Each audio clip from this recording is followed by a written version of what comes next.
Hola, ¿qué tal? Mucho gusto. Mi nombre es Karen Wantland y es para mí de verdad un gusto y un honor poder participar en el segundo Congreso Iberoamericano de Responsabilidad Social que organiza Empresability. El día de hoy, la charla que a mí me pidieron dar es sobre la crisis como una oportunidad en relación al COVID-19 y cómo podemos avanzar hacia el mundo que necesitamos. Es decir, ver hacia dónde debería de avanzar la responsabilidad social empresarial y la sostenibilidad, tomando como base la crisis que nos ha generado el COVID-19. Así que vamos a empezar. Primero vamos a hacer un repaso sobre las lecciones que hasta el momento, hasta abril de este año, nos ha dejado el COVID-19, porque esto no ha terminado y seguramente vamos a tener todavía muchísimas más lecciones. Y lo más seguro es que en unos años, en unos 10, 15, 20 años y en los libros de historia, esta pandemia y esta crisis va a figurar y ahí vamos a recabar muchísimas más lecciones de cosas que quizás no hicimos bien y que pudimos haber hecho mejor.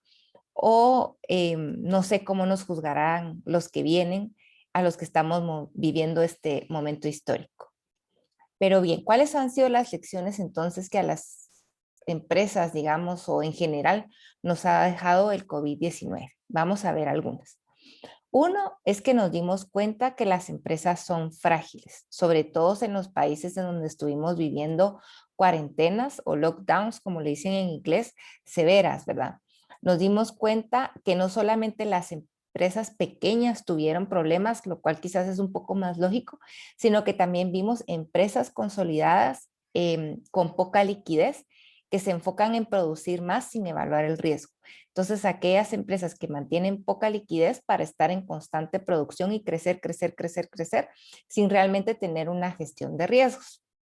Y eso lo vimos en empresas consolidadas y fuertes, sobre todo en la región centroamericana. Probablemente en México también, en otros lugares de América Latina, pero en Centroamérica se vio mucho que empresas consolidadas, es decir, con una trayectoria importante de más de 20, 30, 50 años, se vieron en graves aprietos por no tener la liquidez y la solvencia económica por estar siempre pensando, enfocándose en producir más sin realmente evaluar el riesgo. Además, vimos que hay empresas sin visión de futuro y cómo esto hizo la diferencia con las empresas que sí tienen una visión de futuro. Es decir, cuando estamos en el día a día, pues las empresas sin esta visión de largo plazo tienen menos probabilidades de actuar en época de crisis, en tiempos de crisis, porque no saben cómo reaccionar, a diferencia de las empresas que tienen entonces esta visión de más largo plazo.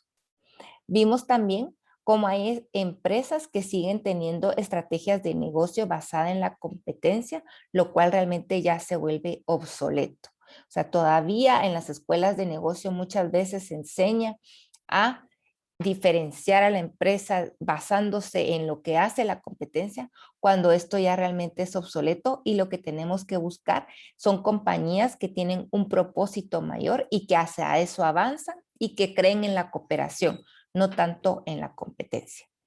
Entonces, al final, aunque ahorita varias compañías pues ahí sí que satisfactoriamente se han podido recuperar en los meses en donde estuvimos en cuarentena y sobre todo en los países en donde la cuarentena ha sido un poco más severa, vimos cómo entonces se daba esta situación, ¿verdad?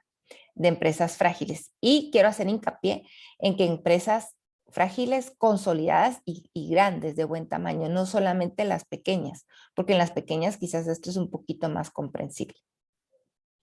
Entonces, cuando pensamos en avanzar, sobre todo en el tema de cómo ser una empresa más responsable y más sostenible, y tomando en consideración estas lecciones que acabamos de ver, ¿hacia dónde habría que avanzar?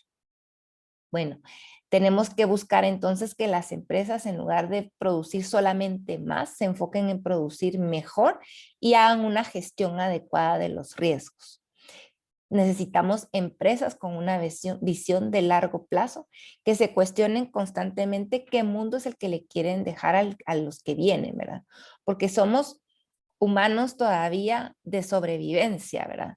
Pensamos que, como en la época de las cavernas, que tenemos que estar luchando constantemente y eso hace que tengamos una visión de corto plazo, cuando realmente ahorita ya estamos en una época en la que es necesaria la visión de largo plazo, porque si no, no va a haber largo plazo, ¿verdad? Entonces, pensar qué mundo es el que realmente le quiero dejar a los que vienen y pasar de la competencia a pensar realmente en la cooperación.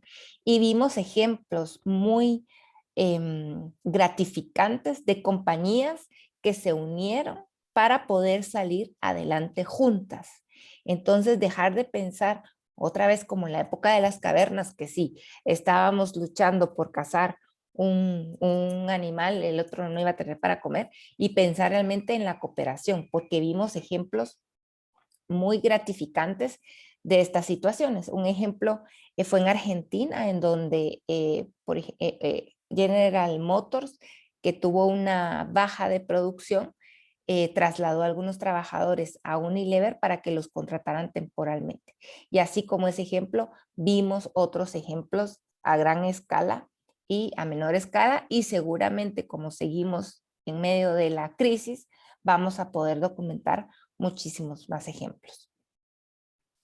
La otra lección es que vimos que somos interdependientes o se demostró que somos interdependientes porque siempre hemos sido interdependientes, pero esto quizás nos hizo un poco más sensibles en relación al tema. Entonces yo hablaba con las compañías, ¿verdad? Y les decía, bueno, se dan cuenta de que si siguen apareciendo casos de COVID, esto me afecta. Aunque yo no tenga COVID o mi círculo cercano no tenga COVID, el que sigan apareciendo casos de COVID me afecta porque quiere decir que las medidas sanitarias son más estrictas, pueden haber otra vez cuarentenas, etcétera, ¿verdad? También vimos que si más personas pierden empleo, hay menos capacidad de pago y la empresa venderá menos. Entonces somos interdependientes, estamos relacionados como esta figura que está acá, ¿verdad? Por eso la idea es que todos estemos bien, porque si un grupo de nuestra sociedad está en desventaja, todos vamos a vernos en problemas. Y vimos que si hay más pobreza, habrá más caos social en mi entorno. Muchas veces la pobreza la vemos como algo alejada de nuestro entorno porque no estamos inmersos en ella, pero en realidad esto nos hizo como que un poco más reflexivos, quizás no a todos, pero a algunos nos hizo más reflexivos sobre que si hay pobreza, en realidad hay más caos social en mi entorno, ¿verdad? Y por ejemplo, en los países como el mío, yo soy de Guatemala, en donde el sistema de salud es muy débil, vimos cómo eso afecta realmente al resto, ¿verdad? Entonces, estas son algunas de las lecciones en relación a este tema. Y como les mencionaba, pues siempre hemos sido interdependientes, ¿verdad? Pero ahorita quizás es el momento reflexivo de darnos cuenta de eso, de darnos cuenta que realmente lo que le pasa al otro me afecta. Quizás no en el corto plazo, quizás no en el momento, pero sí me va a afectar en algún momento. Y también esta frase de Isaac Newton, ¿verdad? Que dice que existe una ley de causa-efecto y nadie escapa de ella. Entonces, al final, todo lo que nosotros hacemos tiene un efecto que aunque no lo percibamos directamente nosotros en ese momento, al final retorna en alguna otra medida o convertido en algo más. Así que también tenemos que ser conscientes de ello, y esto también nos ha dado como que ese punto de reflexión. Entonces, ¿qué tenemos que hacer para avanzar? Necesitamos entonces empresas conscientes de sus impactos para reducirlos al máximo. O sea, es difícil a veces reducir los impactos. Y no hablo solamente a la escala empresarial, sino también hablo a la escala personal, ¿verdad? Pues todos tenemos impactos, ¿verdad? Y a veces es complicado o es incómodo reducir estos impactos, pero necesitamos realmente trabajar en ello, en la medida que nos sea posible, ¿verdad? Y reducirlos al máximo, los impactos negativos. Necesitamos empresas rentables con un gobierno corporativo fuerte que cuidan sus finanzas para garantizar el empleo.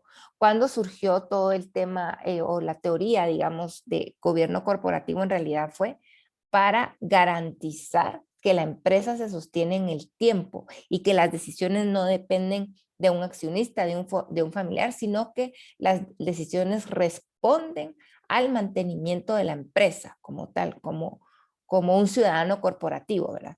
Entonces necesitamos que las empresas tengan un gobierno corporativo fuerte y que cuiden y gestionen adecuadamente su aspecto financiero. Y también es necesario que las compañías sean más conscientes de la pobreza que existe a su alrededor y también la pobreza interna, porque muchas veces existe pobreza interna dentro de los trabajadores, ¿verdad? Para plantear, en la medida que les sea posible, estrategias de reducción de pobreza. Y al final algo importante, ¿verdad? Necesitamos ser más conscientes, no perfectos. Entonces a veces puede ser frustrante porque decimos, bueno, es que es mucho lo que se pide hacer o es mucho los retos, pero en realidad lo que necesitamos primero es ser conscientes y poco a poco vamos a ir avanzando. Y una empresa consciente no quiere decir que es una empresa perfecta, pero sí es una empresa que tiene claridad de hacia dónde debería de ir. Y quizás los resultados que entrega en una fase, alguien más los va a tomar en otra fase de, de la humanidad, pero necesitamos ir avanzando. Otra lección es que la salud importa, ¿sí? O sea, siempre creemos que la salud importa cuando alguien se enferma, ¿verdad? Cuando alguien se enferma es que entonces nos preocupamos por la salud. Pero ahorita, durante esta época, ya llevamos vamos a cumplir en unos meses, año y medio, ¿verdad? Nos hemos dado cuenta de que en una sociedad enferma realmente no pueden existir empresas saludables y que la salud física y mental es clave para reaccionar mejor durante una crisis. La salud de nuestros trabajadores, de nuestra junta directiva, etcétera, es fundamental. La salud física y la salud mental. Entonces, ¿cómo podemos avanzar? Cada vez necesitamos más productos y servicios saludables. Digamos, necesitamos que las empresas generen cada día más productos y servicios que generen más salud en lugar de perjudicar la salud y que generen una enfermedad crónica en el largo, mediano, largo plazo, ¿verdad? Porque necesitamos sociedades más sanas.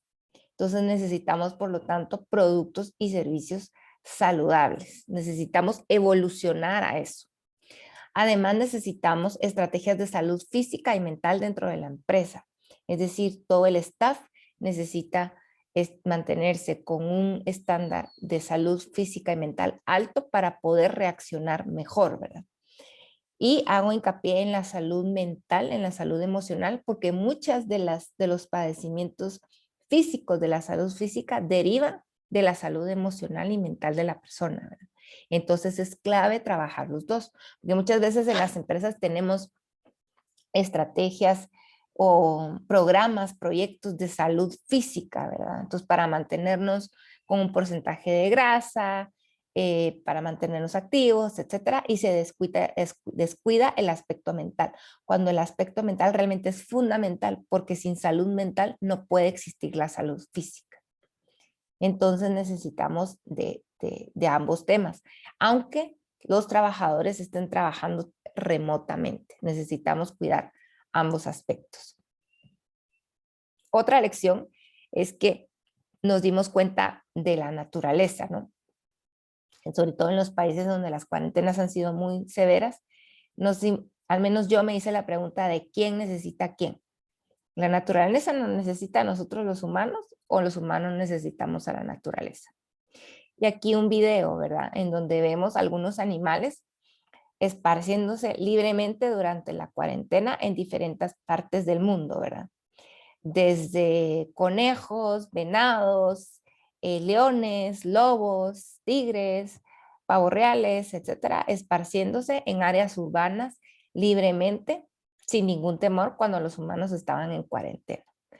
Entonces, en realidad, y este de los pingüinos que acaba de pasar me gusta mucho, la mayoría de las otras especies del planeta no necesitan humanos. Quizás los únicos que necesitan los humanos son las mascotas, pero el resto de especie le viene y le va si estamos nosotros los humanos. A la naturaleza no le afecta, digamos, al resto de las especies, tanto de la flora como de la fauna, no le afecta si hay o no humanos.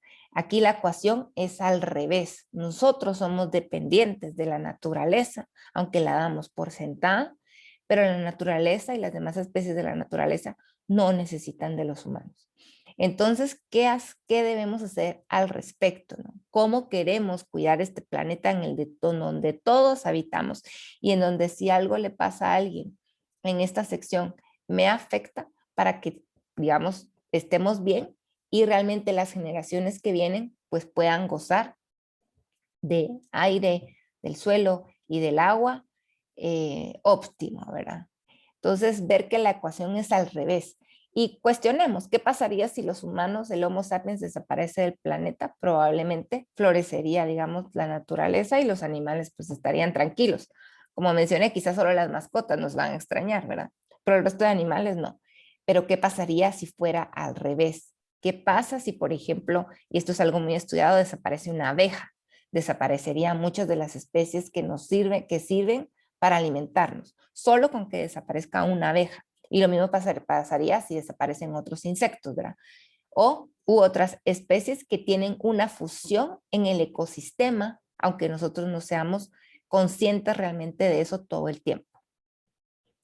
Entonces, ¿qué necesitamos para avanzar? Necesitamos que las empresas, como ya lo mencioné, reduzcan al mínimo su impacto, ¿verdad?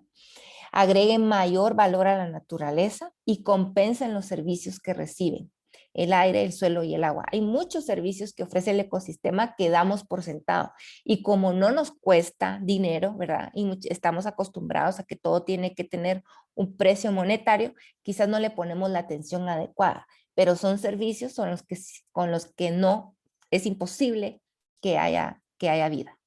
Entonces tenemos que ser también conscientes de ello. Otra lección es que las empresas sí o sí son fundamentales para generar bienestar social. Necesitamos compañías sanas, sostenibles, etcétera, para generar bienestar social. ¿Por qué? Porque las empresas generan empleo. Además, vimos cómo las compañías tenían programas de solidaridad y de cohesión social y empresas que innovaron bienes y servicios para atender la crisis. Entonces, sí o sí, las empresas son fundamentales y las empresas además son el motor de cambio con más empuje de los temas en los que necesita la humanidad avanzar. No podemos esperar que un gobierno, que una organización civil solucione algunas de las problemáticas con las que nos estamos enfrentando los humanos, pero las empresas sí tienen esa capacidad y ese empuje, ¿verdad? Porque llegan a muchísimas personas, situación que no pasa en otro tipo de organizaciones, y además, si son una empresa responsable, con una visión de largo plazo, entonces son empresas que se sostienen en el tiempo. Entonces, además de generar bienestar, son el motor principal para poder avanzar hacia el camino que necesitamos como humanidad.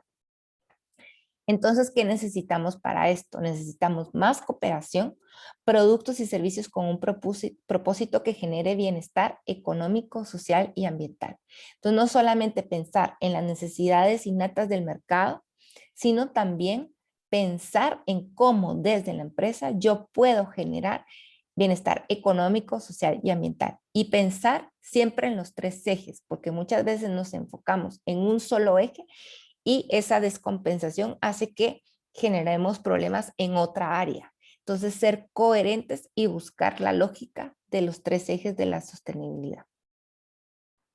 Y aquí una frase que me encanta de Richard Branson, que dice, si puedes cambiar la vida de las personas, tú tienes un negocio. Entonces, ese es el enfoque que necesitamos en esta nueva avance de las empresas. Ver que los negocios pueden cambiar para bien la vida de las personas y preguntarnos, ¿mi negocio realmente cambia para bien la vida de las personas? Y no solamente en el aspecto de que genera empleo, sino que en los otros aspectos genera bienestar social, genera bienestar económico, genera bienestar ambiental. Entonces, puedo cambiar la vida de las personas para bien en los tres ejes. Y aunque es muy difícil o puede ser retador buscar el equilibrio, porque quizás mi negocio pues está más enfocado en generar bienestar económico, pero buscar entonces el balance entre los otros dos ejes. Otra lección que vimos es que las relaciones con los grupos de interés son fundamentales. Y esto es algo que hemos estado hablando desde hace muchísimos años, los que estamos en este tema, ¿verdad? Pero ahora nos dimos cuenta de que esto es así, porque conocer a nuestros grupos de interés nos dio márgenes de negociación. Si teníamos, conocíamos bien a nuestros grupos de interés, teníamos acuerdos previos, sabíamos hacia dónde iban nuestros clientes, nuestros proveedores, nuestros distribuidores, etcétera, ¿verdad? Entonces, conocer a nuestros grupos de interés es clave y mantener una relación sana con ellos también. Y también nos dimos cuenta de la necesidad de priorizar y de tener proveedores locales, porque algunas empresas tenían su cadena de suministro basada únicamente quizás en la importación y se vieron en la necesidad de voltear a ver proveedores locales. Entonces, esto es otro tema que ha surgido durante la pandemia. Otra lección es que los trabajadores pueden laborar remotamente. Ya se había estado hablando, algunas empresas ya tenían el teletrabajo incorporado para algunos días de la semana, tenían flexitime o tiempo flexible, etcétera, ¿verdad? Pero esto forzó a migrar a ese esquema de trabajo. Entonces nos dimos cuenta que necesitamos sistemas más horizontales y menos verticales, ¿verdad? Y un trabajo que se mide en base a resultados, no en base a horarios, que ya es totalmente obsoleto, ¿verdad? Eso de estar en la oficina de tal hora, sin resultados, no. Entonces, en base a resultados, a indicadores de desempeño. Y para eso entonces necesitamos empresas que migran a una mentalidad de confianza en los trabajadores y a una mentalidad de medir por resultados. Y hay ahora empresas mucho más progresivas, digamos, que han avanzado a sistemas de lo que se llama sociocracia o también le dicen holocracia, que es donde se trabaja no solamente por resultados, sino también por roles, ¿verdad? Y ya tenemos ejemplos de algunas empresas que ustedes pueden encontrar también en lo que se llaman las empresas TIL. Entonces ya hay una migración hacia ese esquema de trabajo. Y la otra lección, sin lugar a dudas, es que el liderazgo es fundamental. Necesitamos líderes dentro de las empresas para poder avanzar cuando tenemos crisis. Pero no un liderazgo como el antiguo, como el de los años 60, 70, 80, sino un liderazgo en donde el líder se basa en la confianza, es vulnerable y dice, miren, esta es la situación, necesito A, B, C, D y transparente. Entonces necesitamos liderazgos basados en la confianza, en la vulnerabilidad y en la transparencia. Y aquí una frase de Simon Sinek, ¿verdad? Que dice, un equipo es realmente aquel que confía entre sí. Y más si se está trabajando remotamente, ¿verdad? Necesitamos confiar, necesitamos que el equipo confíe entre sí y un líder que confía en el equipo, que es transparente y que se permite ser vulnerable. La otra lección es que la paz interior nos permite tomar mejores decisiones. Entonces estamos acostumbrados como sociedades a un ritmo, a sociedades urbanas, ¿verdad? A un ritmo en donde la ansiedad y el estrés es símbolo de éxito. Muchas veces, ¿no? Si estamos estresados, quiere decir que tenemos mucho que hacer y por lo tanto eso es un símbolo de éxito. Pero en realidad la ansiedad y el estrés solo generan más ansiedad y estrés y a largo plazo generan otras situaciones como depresión, enfermedades crónicas, etcétera, ¿verdad? Entonces necesitamos cultivar la paz interior para tomar mejor decisiones en tiempos de crisis. No solo en tiempos de crisis, sino que siempre, pero más en tiempos de crisis. Y además, vimos que nuestros miedos más profundos florecen en tiempos de crisis si no hemos cultivado la paz interior. Entonces, de repente, en tiempos de crisis florece nuestros miedos más profundos, ¿no? O sale a luz aquello que quizás tenemos muy escondido en nuestro interior, ¿verdad? una depresión, una ira, etcétera, ¿verdad? Entonces tenemos que salir de este ritmo de estar todo el tiempo dando vueltas como un ratón en esos juegos de jaula, ¿verdad? Y salir y florecer la paz interior para poder tomar mejores decisiones y eso también va a mejorar nuestra vida. Entonces, al final, también la otra pregunta que nos ha hecho cuestionar, o que yo me he hecho cuestionar en esta crisis, es qué es más importante. Y vuelvo a la triple cuenta de valor, ¿verdad? Al eje económico, al eje social y al eje ambiental. Y ahorita en esta crisis nos hemos dado cuenta que los tres ejes realmente son importantes. ¿Sí? Siempre ha sido así, pero los tres ejes son importantes. Y realmente las empresas muchas veces trabajan en los tres ejes, pero siempre pesa más uno que el otro, ¿verdad? Entonces lo que tenemos que buscar es el equilibrio.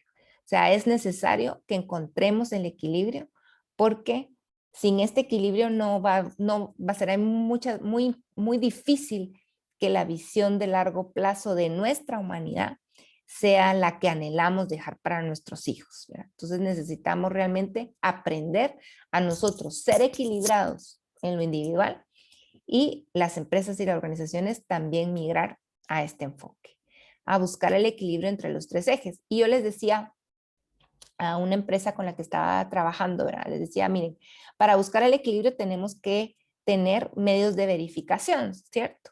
¿Cómo nosotros verificamos que realmente hay equilibrio entre los tres ejes? Entonces, por ejemplo, si mi empresa tiene medios de compensación por vender más, que eso priorizaría el eje económico, de igual manera yo tendría que tener medios de compensación para los otros ejes, ¿no? O indicadores para los otros dos ejes. Entonces, todo tendría que estar en balance. Si yo tengo indicadores de éxito económicos, tengo que tener indicadores de éxito ambiental y social, ¿verdad? Entonces, es buscar el equilibrio. Puede ser retador, pero es necesario que avancemos ya a ese concepto y tener entonces una visión de largo plazo. Yo estoy seguro que a nadie de aquí quiere dejar sobrinos, nietos, hijos con un mundo deshecho en pedazos, donde esté la gente enferma, donde cada vez aparezcan más pandemias, más crisis económicas, más crisis sociales, ¿verdad? Entonces estoy segura que nadie quiere dejar eso a sus hijos. Entonces, así como nosotros pensamos en el futuro y hacemos un fondo de pensión o tenemos un seguro de vida, un seguro médico, etcétera, lo mismo tenemos que tener ese mismo enfoque. ¿Cuál es el seguro que le vamos a dejar a los que vienen? ¿Cuál es el mundo que le queremos dejar a los que vienen? Porque estoy segura que nadie quiere dejar un, un peor mundo del que a nosotros nos heredaron, ¿verdad? Y buscar ser más conscientes y más coherentes. Esto no quiere decir que somos perfectos, ¿verdad? Si ustedes me conocen, pues van a saber que no soy perfecta y no, por ejemplo, en el tema ambiental todavía tengo muchísimo que hacer, pero soy más consciente y eso me hace tomar mejores decisiones. Entonces, en la medida en que somos más conscientes sobre hacia dónde debemos avanzar, eso hace que tomemos mejores decisiones y por lo tanto seamos más coherentes y walk the talk, como dicen en inglés, ¿verdad? Caminar lo que se dice. Entonces, llegar a ese punto. Yo creo que si todos fuéramos más coherentes, incluyéndome, por supuesto, a mí, tendríamos menos problemas en el mundo. Y ser conscientes de que realmente todo lo que tenemos tiene una causa y un efecto y que somos interdependientes. Entonces, cada decisión que tomamos no solo me afecta a mí, sino que afecta a los demás aún fuera de mi entorno. Entonces, ¿cómo, digamos, yo me relaciono con estas realidades, ¿verdad? De que hay una causa y un efecto y de que somos interdependientes. Y cuestionarnos todo el tiempo, ¿qué mundo es el que queremos dejar? ¿Y qué podemos nosotros hacer para aportar, para crear este mundo? Y cómo nuestra empresa puede generar una propuesta de valor para solucionar nuestros problemas. A esto es a lo que tenemos que migrar. Ver a la empresa como una fuerza de mercado que puede solucionar los problemas y pensar no solamente en ser la mejor empresa del mundo, sino ser la mejor empresa para el mundo, que es un eslogan que utiliza mucho las Big Corporations. y darnos cuenta que muchos de nuestros problemas son malos diseños, quizá porque seguimos con el cerebro primitivo de sobrevivencia, ¿verdad? Pero ya no estamos en la época de las cavernas, entonces necesitamos pensar de manera diferente, ¿verdad? Y que muchos de nuestros problemas en realidad son malos diseños, y no solamente en relación a la contaminación, sino también en relación a otras situaciones de índole social o de índole económica. Y que en realidad nosotros estamos viviendo la consecuencia de nuestros propios actos. O sea, no podemos culpar a, al COVID, lo que pasó en la China o no pasó, etcétera, sino que en realidad no estamos viviendo la consecuencia de nuestros propios actos. Y por lo tanto, tenemos que cambiar de actos para que las consecuencias que viva la humanidad en el futuro no sean devastadoras y sean menores a las consecuencias de las que nosotros estamos viviendo. Y vernos como un panal, ¿verdad? A mí me gusta mucho hacer esta comparación de que somos como un panal. Si nosotros vemos un panal y a una sección del panal le tiramos una piedra, todo el panal se afecta. Y nuestro mundo es igual, es redondo. Entonces, lo que pasa en otro lado, un golpe que recibe una sección de la humanidad en otro lado, realmente me afecta porque es parte de mi propio panal, aunque yo quizás no sea consciente de ello. Puede ser que una abeja esté en este lado del panal y la piedra, pues digamos, rebota en el otro lado. Y yo pienso que pasó algo porque, no sé, tenía que pasar o qué sé yo, cuando en realidad es porque todo está interconectado. Entonces, vernos así, girar hacia esa visión, ¿verdad? Y dejar la visión de sobrevivencia, de miedo, de individualidad. Necesitamos pensar más en lo colectivo. Entonces, pasar de la competencia a la comunidad. Pasar de más y más y más a ser mejor, de la separación a la integración y del discurso a la coherencia. Que todo esto pues es un reto, pero vamos en el camino correcto. Y el que estemos en estos espacios como el que Empresability está organizando, pues quiere decir que somos más conscientes y que por lo mismo vamos en ese camino correcto. Pensando entonces en qué futuro es el que le queremos dejar a los que vienen, cuál es nuestro legado. Y nuestro legado ya no solamente pueden dejar de ser bienes que le dejemos a los que vienen, ¿verdad? ¿Cuál es nuestro legado? ¿Cómo vamos a ser recordados los que vivimos en el pleno siglo XXI en la pandemia? ¿Cómo vamos a pasar a los libros de historia? ¿Vamos a pasar como seres inconscientes que empeoraron las cosas o vamos a pasar como seres conscientes que cambiaron la historia, que cambiaron el paradigma? Entonces, hacia eso debemos avanzar y verlo también como baby steps, ¿verdad? Como pasos de bebé. No quiere decir que todo lo vamos a tener solucionado de la noche a la mañana, sino es un proceso. Pero estar en el proceso ya es un avance y estar en el proceso ya está haciendo algo por el mundo que queremos dejar. Entonces, tomarlo con calma, con paciencia y con mucho cariño hacia nosotros mismos y hacia el resto de la sociedad. Así que muchas gracias. Es para mí realmente un honor y un gusto poder compartir aquí con ustedes y espero que sigan disfrutando y aprendiendo mucho de las demás jornadas del Congreso que organiza Empresability. Gracias.